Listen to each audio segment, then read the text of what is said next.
ঠিক মনে হচ্ছিলো আমি যেন আত্মীয়র বাড়ি ঘুরতে এসেছি। দেখো কত রকম খাবার আয়োজন। তো আমরা কোথায় গেলাম কি না গেলাম সবটা তোমাদের সঙ্গে শেয়ার করছি। তো আমি এই যে চলে গেলাম আমাদের বাস স্ট্যান্ডের আমাদের বাড়ির সামনে। ওখান থেকে হচ্ছে আমি একবারে বাসে করে এসে একবারে টোটোতে করে সাতবার কালীতলার দিকে যাই। আর আমি রাস্তার পথে আমি মেহেন্দিটা নিয়ে নিই। আর এই যে আমাদের মায়ের মূর্তি দর্শন করে নিলাম। আর খুব ভালো লাগছিলো, একটা অন্যরকম অনুভূতি। আর এই মন্দিরের সামনেই যে দোতলার যে বাড়িটা, এই বাড়িটাই ছিল আমার কাজ।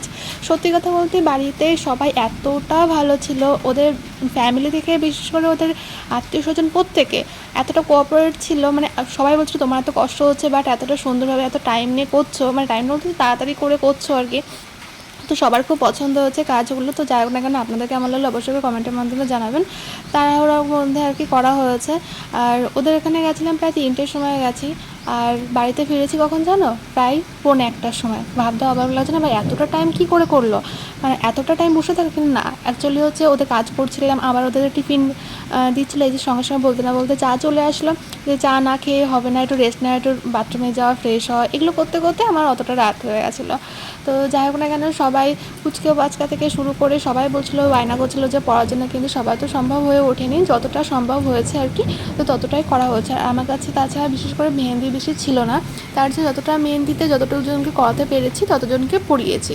আর মেহেন্দি যদি থাকতো তাহলে আমি আরও অনেককে করাতে পারতাম, বাট আমি মেহেন্দি নিয়ে যাইনি।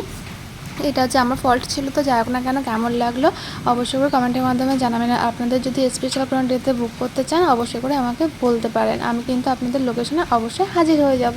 তো যাই হোক, এই যে তারপরে করতে করতে চলে আসলো আমাদের মিষ্টি। তারপরে হচ্ছে এই মেহেন্দিটা কমপ্লিট করলাম, করার পরে ব্রাইডের মাকে কমপ্লিট করলাম। ব্রাইডকে কিন্তু অবশ্য আমি করিনি, ব্রাইডকে করেছিলাম আমার যে মেহেন্দি আর্টিস্ট যে স্যার ছিল শুভজিৎ, ও করেছিল ব্রাইডের। আর আমি করেছিলাম পার্টি যে মেহেন্দিগুলো সেগুলো করেছিলাম। তো ওর একার পক্ষে যেহেতু এতগুলো সম্ভব হতো না বলে প্রায় 10 জনের মতন আমি করেছিলাম। তো তারপরে এই যে রাত্রে খাওয়া দাওয়াটা করে না বেরোলে হবে না, আর খাওয়া দাওয়াটা করে এই যে বেরিয়ে গেলাম। আর ওদের বাড়ির গাড়িতে করে আমাকে বাড়িতে পৌঁছে দিয়েছিলো, যেহেতু অনেকটা রাত হয়ে গেছে। এই সময় আমি বাস, ট্রেন, অটো কিচ্ছু পাবো না, তার জন্য খুবই ভালো ছিল। তো দেখা হচ্ছে নেক্সট ব্লগে।